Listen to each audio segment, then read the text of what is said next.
If I had known what waited for me inside those walls, I would have turned around the moment I saw the sign. The sign was rusted, half hidden by overgrown vines. It read, SCP Containment Facility, authorized personnel only, in faded letters that looked like they hadn't been touched in decades. The air smelled damp, metallic, like old blood mixed with rain-soaked earth. My boots crunched against gravel as I approached the entrance, each step heavier than the last. Something about this place felt off. I stopped at the heavy steel door, its surface scarred with scratches and dents. A keypad glowed faintly beside it, casting an eerie green light onto my face. I punched in the code I'd memorized from the email, 4 to 7, -3, -9. The lock hissed open with a sound that made my skin crawl like air escaping a corpse. Inside, the hallway stretched endlessly ahead of me, lit by flickering fluorescent bulbs that buzzed faintly overhead. Their light pulsed irregularly, throwing shadows across the cracked tile floor. Every breath I took seemed too loud, echoing off the walls, like something was listening. This is insane, I muttered under my breath, clutching the strap of my bag tighter. But desperate times call for desperate measures. Rent was overdue. My car was one payment away from repossession. And when the ad popped up on Craigslist night shift security guard wanted, high pay, minimal experience required, it felt less like an opportunity and more like salvation. They didn't tell me much during the interview, just handed me a clipboard with some forms to sign and said, "You'll get briefed on site." Easy money, they promised.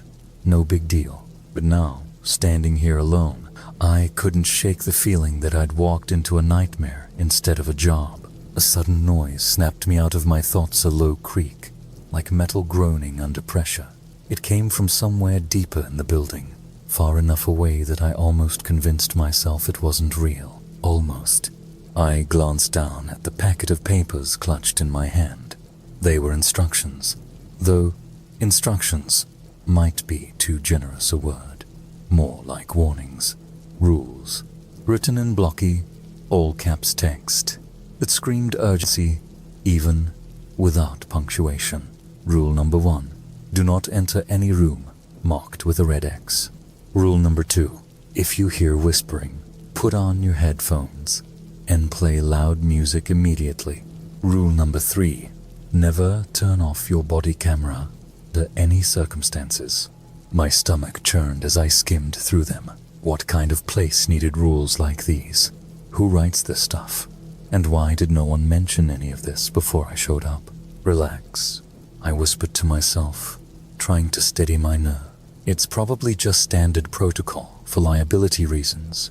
Nothing weird, totally normal. But deep down, I knew better. As I stepped further into the corridor, the temperature dropped sharply. My breath fogged in front of me, visible despite the dim lighting.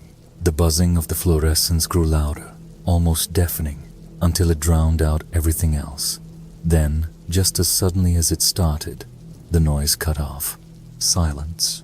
Dead silence. For a second, I thought maybe the power had gone out. But then I noticed something strange. The lights weren't completely off. Faint red emergency lights blinked sporadically along the ceiling, bathing the hallway in an ominous glow. Shadows danced unnaturally, shifting shapes that shouldn't have moved. And then I heard it, a whisper, soft, barely audible, but unmistakable. Help! It came from behind me. I froze, heart pounding so hard I could feel it in my throat. Slowly, I turned around. The hallway was empty, completely empty.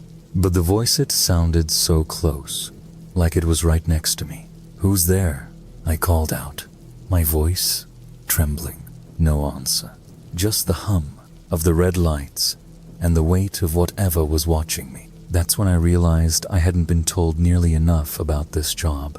The whisper lingered in my mind like a ghost, refusing to leave. I stood frozen in the hallway, staring into the empty darkness behind me. My pulse thundered in my ears, drowning out even the faint hum of the red emergency lights. Whatever or whoever had spoken wasn't there anymore, but it had been close, too close. I forced myself to move forward, clutching the packet of rules tighter, as if they could somehow protect me. The paper felt brittle in my hands, its edges rough and uneven, like it had been torn from an old notebook rather than printed neatly on office stock. Each rule was written in stark black ink, all caps, no frills. It screamed urgency without explanation under one of the flickering red lights, and flipped through the pages again, scanning for anything that might explain what I just heard. That's when I noticed something I hadn't before: a handwritten note scrawled across the bottom of the page in jagged, hurried handwriting. "Do not trust the voices." My breath hitched. Was this some kind of prank? A test? Or something worse? "Okay," I muttered aloud, trying to steady my nerves. Let's see what else these freaks expect me to deal with. Rule number 4. If you see a shadow without a source, do not follow it. Rule number 5. Always keep your back to a wall when walking through the East Wing. Rule number 6. Never look directly at the cameras after midnight. Each new rule sent a fresh wave of unease rippling through me. They weren't just strange, they were absurd. Who writes rules like this? And why would anyone follow them unless they knew exactly what happened if you didn't? A sudden metallic clang echoed down the hall, sharp enough to make me jump. I spun around, searching for the source, but the corridor remained eerily empty. Still, the sound had come from somewhere ahead of me, toward the East Wing. "Great," I whispered sarcastically. "Guess I'm supposed to walk toward the creepy noise now." Reluctantly, I started moving again, keeping my back pressed firmly against the wall, as rule number 5 instructed. The tiles beneath my feet felt colder here, almost icy, and the air carried a faint metallic tang that made my stomach churn. Every step felt heavier, like gravity itself was working against me. As I rounded a corner, I spotted a door marked with a bright red X. Rule number 1 flashed in my mind. Do not enter any room marked with a red X. But curiosity gnawed at me. What was inside? Why did it need such a glaring warning? Before I could stop myself, I reached for the handle. The moment my fingers brushed the cold metal, a searing pain shot up my arm, forcing me to yank my hand back with a gasp. Tiny sparks danced across my skin where I'd touched the door, leaving behind angry red welts that throbbed painfully. "What the hell?" I hissed, cradling my injured against my chest. That's when I noticed the small plaque bolted to the wall beside the door. Its message was engraved deeply into the metal, as though someone had wanted to ensure it couldn't be erased. "Violators will be terminated. By whom or what is unknown." A chill ran down my spine. This wasn't a joke. These weren't idle threats. Something about this place was deadly serious. I stumbled backward, putting distance between myself and the cursed door, and leaned heavily against the opposite wall. My heart raced as I tried to process what had just happened. Had I really been burned by nothing? Just by touching the handle? And then another thought hit me, far more terrifying. If breaking rule number 1 resulted in instant punishment, what happened if I broke the others? The answer came sooner than I expected. As I continued down the hallway, I passed a row of security monitors mounted high on the wall. Their screens displayed various parts of the facility, grainy black and white footage showing empty corridors and locked doors. Most of them seemed normal enough, but one caught my eye. In the top right corner of the screen, a figure stood perfectly still, facing away from the camera. Its silhouette was wrong somehow, distorted in ways that defied logic. One arm appeared too long, stretching unnaturally toward the ground. Its head tilted at an impossible angle, as though it had been broken and poorly reset. Rule number 6 echoed in my mind. Never look directly at the cameras after midnight. It wasn't midnight yet, but as I stared at the figure on the screen, I realized it wasn't alone. Another shape moved slowly into frame behind it, barely visible in the shadows. Then another, and another. They surrounded the first figure, closing in silently, deliberately. I tore my gaze away, heart pounding wildly. My body camera buzzed softly against my chest, reminding me of rule number 3. Never turn off your body camera under any circumstances. Why? What did the camera record that I couldn't see with own eyes? A low hum began to build in the air around me, growing louder with each passing second. It sounded mechanical, like machinery powering up, but also organic, like the collective breathing of something massive and unseen. And then, from somewhere deep within the facility, a voice spoke. This time it wasn't a whisper. It was loud, clear, and unmistakably directed at me. You shouldn't have come here. The voice reverberated through the corridor like a thunderclap, shaking me to my core. It wasn't coming from the speakers or the cameras. It was everywhere and nowhere at once. My body froze, muscles locked in place, as if an invisible hand had gripped me by the throat. You shouldn't have come. It wasn't even accusatory, just a flat, emotionless statement that somehow carried more weight than any scream ever could. My mind raced, trying to rationalize what I just heard. Was it part of some twisted initiation for new employees? A recording designed to scare me straight? Or something else entirely? Who's there? I called out again, my voice cracking under the strain of fear. No response, only silence. But the hum, the mechanical yet organic sound, was still growing louder. It vibrated in my bones, making it hard to think clearly. Whatever it was, it felt alive, hungry. I forced myself to move, backing away from the monitors and their unsettling images. Each step felt heavier than the last, like gravity itself was conspiring against me. The hallway stretched endlessly ahead, its red emergency lights casting long, distorted shadows that seemed to writhe unnaturally on the walls. Rule number 5 echoed in my mind. Always keep your back to a wall when walking through the east wing. I pressed my shoulder blades against the cold concrete, feeling the rough texture scrape against my jacket. Every instinct screamed at me to run, to get as far away from this place as possible. But running would mean turning my back on whatever lurked in the darkness. And rule number 5 made one thing abundantly clear. Don't do that. As I moved cautiously forward, I noticed subtle changes in the environment. The air grew colder with each step until my breath fogged visibly in front of me. The faint metallic tang became stronger, almost overpowering, like I was breathing in rusted iron. Even the buzzing of the red lights seemed to sync with the hum now, creating a disorienting rhythm that pulsed in time with my heartbeat. Then, without warning, the lights flickered. For a split second, the entire hallway plunged into pitch blackness. Panic surged through me, but before I could react, they snapped back on. Their glow was dimmer now, casting the corridor in sickly hues of crimson and gray. Rule number 3 flashed in my mind. If the IQ lights turn off, don't go inside. Instead, hide in the nearest room and wait for them to turn back on. But this wasn't the ICU. This was just wherever I was. Still, the flickering felt ominous, like a countdown to something worse. I glanced around frantically, searching for a room to duck into if the lights went out again.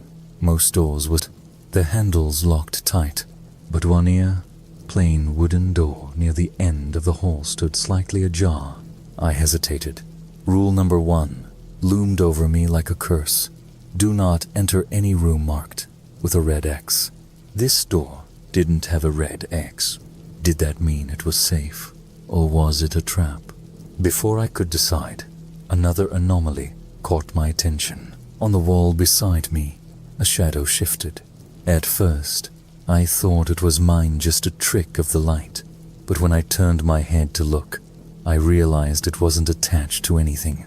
No person, no object, just a dark silhouette stretching across the floor, moving independently of its surroundings. Rule number 4. If you see a shadow without a source, do not follow it.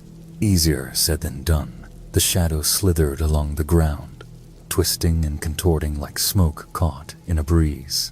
It paused briefly, as if sensing my gaze, then darted toward the open door. Don't follow it, I whispered to myself, clutching the packet of rules tighter. Do not follow it. But curiosity burned inside me, gnawing at my resolve. What was behind that door? Why was the shadow leading me there? Against every fiber of my better judgment, I crept closer. The door creaked softly as I pushed it open, revealing a small, cluttered office.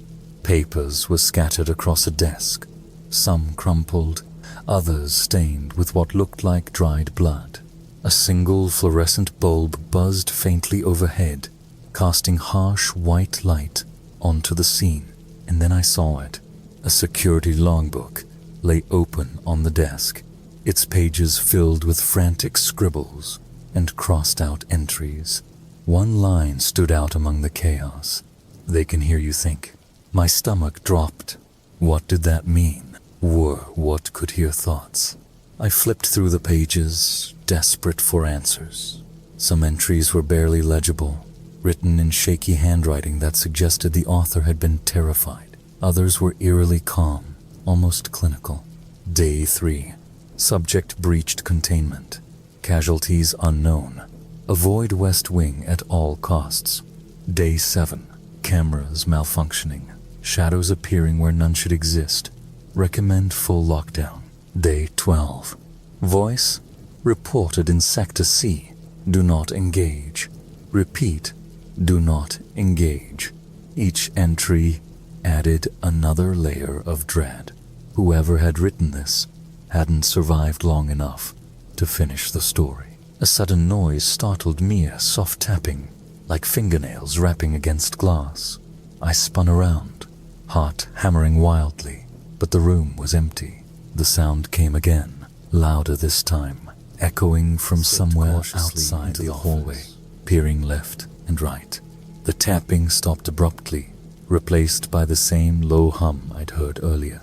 That's when I noticed the cameras. Their lenses glinted ominously in the dim light, staring down at me like unblinking eyes. Rule number 6 warned me not to look directly at them after midnight, but it wasn't midnight yet. Still, I couldn't shake the feeling that they weren't just judging. One camera in particular drew my attention. Its screen displayed a live feed of the very hallway I was standing in, but something was wrong. In the footage, I wasn't alone. Behind me, a figure stood perfectly still, its face obscured by static. I whipped around, expecting to see someone or something standing there. Nothing, just the empty hallway. My breath hitched. I turned back to the monitor, pulse racing. The figure was still there, unmoving, its presence undeniable. This isn't real, I muttered, squeezing my eyes shut. It's not real. But when I opened them again, the figure had moved closer. Its arms reached out toward the camera lens, fingers elongating, unnaturally curling like tendrils of smoke. Rule number 6 screamed in my mind. Never look directly at the cameras after midnight. Midnight was still hours away, but how much longer did I have? The hum grew louder, drowning out my thoughts. I stumbled backward, tripping over my own feet as I tried to put distance between myself and the cameras. And then, from somewhere deep within the facility, the voice returned. "You're running out of time." It wasn't angry. It wasn't pleading. It was simply stating a fact. My hands trembled as I fumbled with the body camera strapped to my chest. Rule number 3, never turn off your body camera under any circumstances. Why? What did it record that I couldn't see?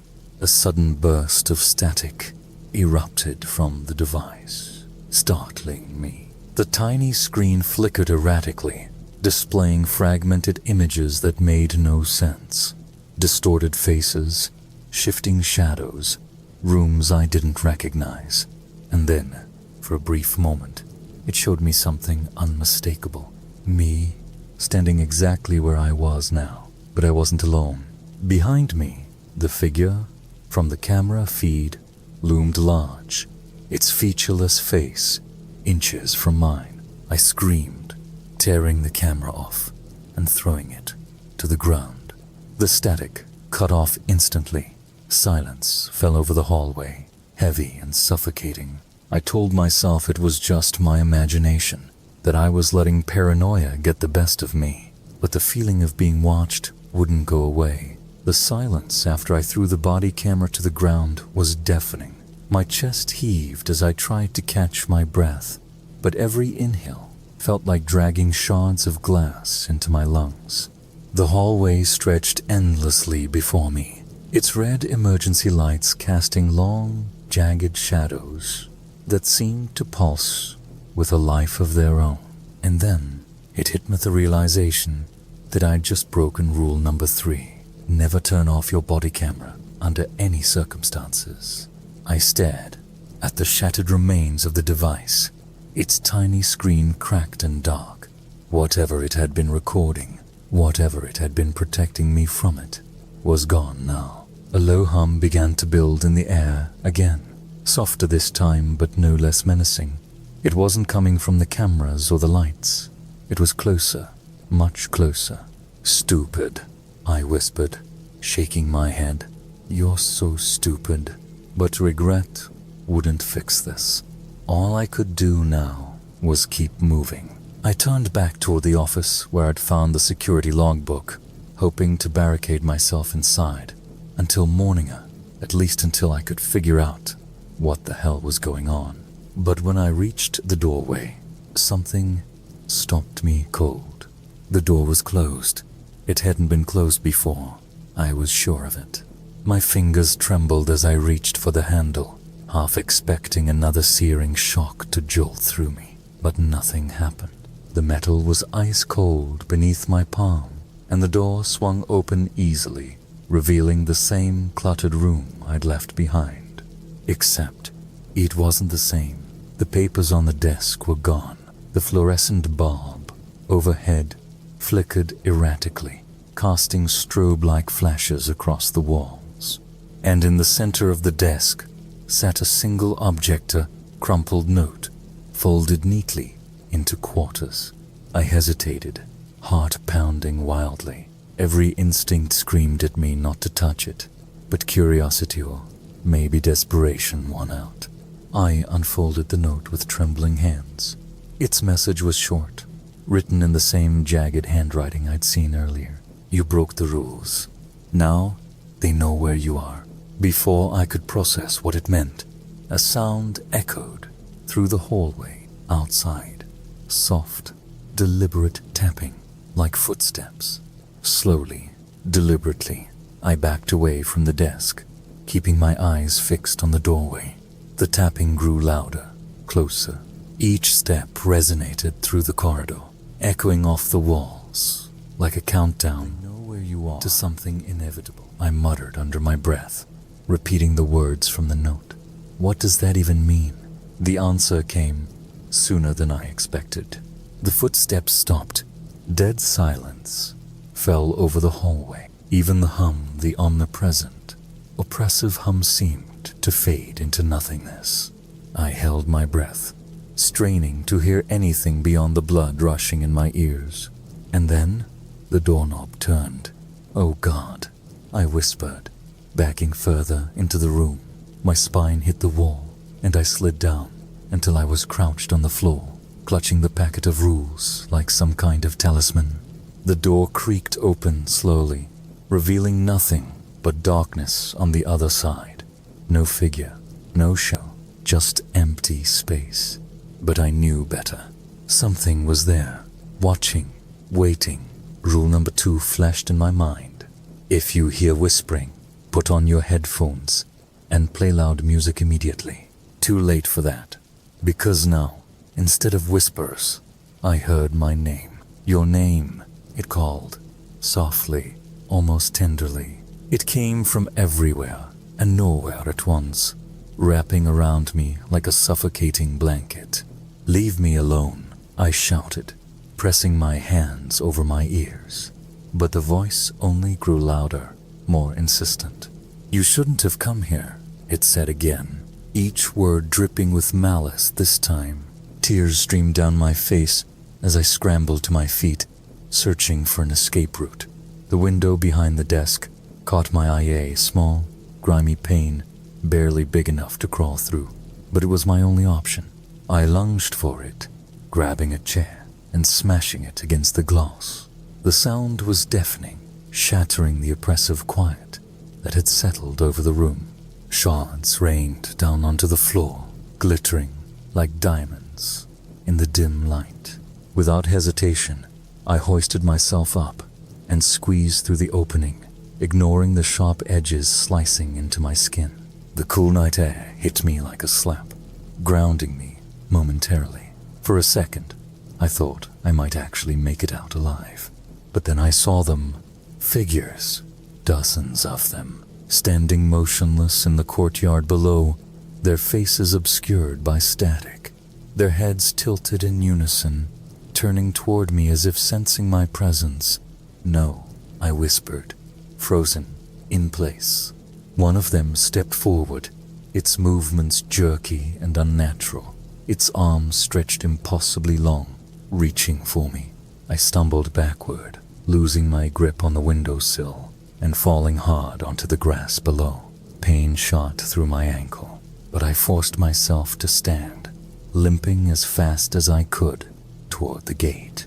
Behind me, the figures moved faster now, their collective footsteps creating a cacophony of noise that drowned out everything else. I reached the gate just as the first one grabbed my shoulder, its touch burning like fire. I screamed, wrenching free and throwing myself through the opening. The last thing I saw before collapsing onto the pavement outside was the sign SCP Containment Facility, authorized personnel only. Its letters glowed faintly in the moonlight, pulsing rhythmically like a heartbeat. And then, as suddenly as it had started, the hum stopped. Silence. But I knew they weren't done with me. Not yet. I don't remember how long I lay there on the cold pavement, gasping for air like a fish out of water. My ankle throbbed painfully with every heartbeat, and my hands were slick with blood from the broken glass. But none of that mattered not, compared to what I just escaped. The facility loomed behind me, its rusted sign glowing faintly under the pale moonlight. The letters pulsed one last time, SCP Containment Facility, before fading into darkness. It was as if the building itself had exhaled, releasing me for now. But I knew better than to believe I was free. As I dragged myself to my feet, adrenaline still coursing through my veins, I glanced back at the courtyard. The figures were gone. No movement, no sound. Just an empty expanse of cracked concrete and overgrown weeds. Had they really been there? Or had it all been in my head? The cuts on my arms told me otherwise. So did the burn mark on my shoulder where one of them had touched me. Whatever those things were, they weren't human, and they weren't bound by the rules that governed the rest of us. I limped away as fast as I could, each step sending jolts of pain shooting up my leg. Every shadow seemed to shift unnaturally. Every rustle of leaves sounded like whispers calling my name. By the time I reached the main road, dawn was breaking over the horizon. The first rays of sunlight painted the sky in hues of orange and pink. but even their warmth couldn't chase away the chill that clung to me. A passing truck driver spotted me staggering along the shoulder and pulled over. He asked questions. What happened? Are you hurt? Do you need help? But I couldn't answer. How could I explain something I didn't understand? I gave him a fake story about being mugged and left for dead. He nodded sympathetically, offering me a ride to the nearest hospital. I declined, opting instead for the bus station. The thought of stepping foot inside another medical facility made my stomach churn. Hours later, I sat alone on a bench, clutching a cup of coffee I hadn't touched. My phone buzzed incessantly and my pocket missed calls from work, texts asking why I hadn't shown up for my second shift. I ignored them all. What would I say? That I quit because of the rules? Because of the shadows? Because of the voices? No one would believe me. Hell, I barely believed me. And yet, deep down, I knew it wasn't over. That night, as I lay in bed staring at the ceiling, I felt it again, the same oppressive weight pressing down on my chest, the same feeling of being watched. My body camera was gone, shattered on the floor of that cursed office. But the memories it recorded, the things it protected me from, they lingered. I closed my eyes, trying to block out the images flashing behind my eyelids. The figure on the camera feed, the shadow without a source, the red X on the door. And then, just as sleep began to take hold, I heard it, a whisper, so soft I almost convinced myself it was imagined. Help! My eyes snapped open, heart racing wildly. The room was empty, bathed in the dim glow of streetlights filtering through the blinds. But the voice, it was real, and it was close. I thought I needed this job, I muttered aloud, tears streaming silently down my face. Now, I'd give anything to forget it, but forgetting wasn't an option. Not when the hum still echoed faintly in the back of my mind. Not when the shadows shifted just slightly faster than they should. Not when I knew, deep down, that whatever waited inside that facility was still waiting for me.